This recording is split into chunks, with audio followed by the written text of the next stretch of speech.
Horrible Histories has this remarkable ability of educating you without realising. So I watched the movie last night and I really enjoyed it and sort of just enjoyed it as being quite sort of fun and quite irreverent. And then I realised today I know a lot more about the Romans than I did this time yesterday.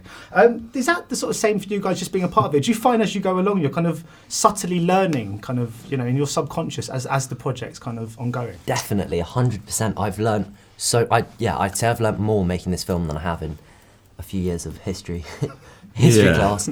But yeah, we had a historian on set, and just the day-to-day facts that were thrown in that are all quite fun as well, so they're easy to remember. Getting an expert into our tent to ask him when cats came to Britain was good, because we found out it was the Romans that brought them, which was amazing. Cats. Then I didn't know enough about Boudicca, and so I kind of went back after we've shot a couple of days and kind of boned up on the Battle of Watling Street and what it was and who was involved. And yeah, but no, it was a really fun thing to be a part of because we learnt so much doing it. And it must sort of tap into this sort of the notion of make-believe. I guess the sort of playful elements that make us enjoy, well, that make actors enjoy their craft. When you're sort of all standing around in a kind of field, dressed in quite silly clothes, does it take you back to the kind of the quite inherent reasons as to why you got into this in the first place? I don't know. I mean, I got into this because every other door closed to me, and this seemed like a good opportunity. But I think what it comes down to, apart from the fact the script is great and, you know, Horrible Histories is an iconic, you know, I don't want to say kids' TV show because it's one of those multi-structured things like The Simpsons, but to hang around with, you know, potentially 8 or 9 people who you wouldn't normally hang around with, and you're under a tent and someone's bringing you a cup of tea, and then a biscuit goes round, and then you're talking about when cats were introduced. It's just a good laugh, you know what I mean? It's just good fun to hang out and, you know, be with other like-minded people. For me, it's kind of what I've always wanted to do.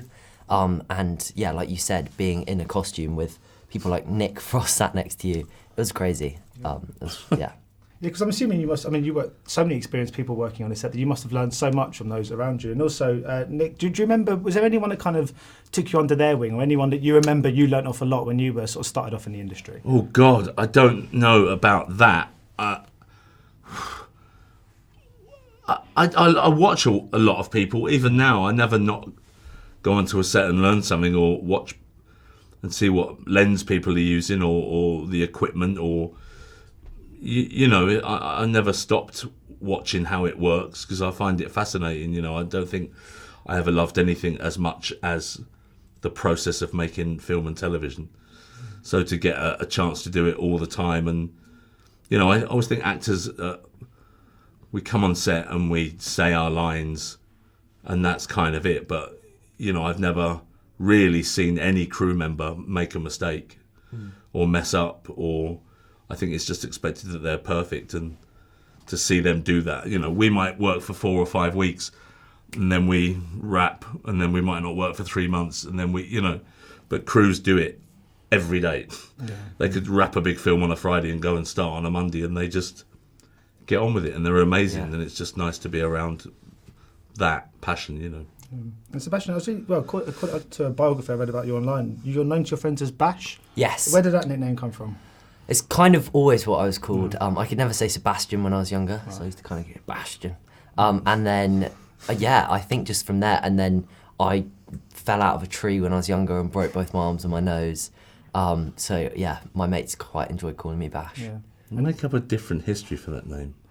What? Make so up it was a like, different one? you smashed up a group of... Yeah, when I was 4, you know. Yeah. Have you ever had a nickname, or ever given a good nickname to someone that you're quite proud of? Yeah, there are 2 good nicknames I've given, but I can't say.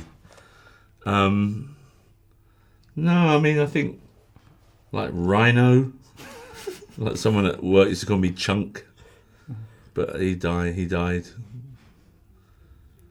Cool. Well, on that note, lovely to speak to you both. Thanks very much.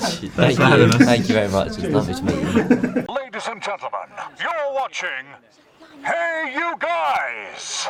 Hey You Guys, huh? Hey You Guys. Is that from the Goonies? It is indeed, yeah. Nice. Hey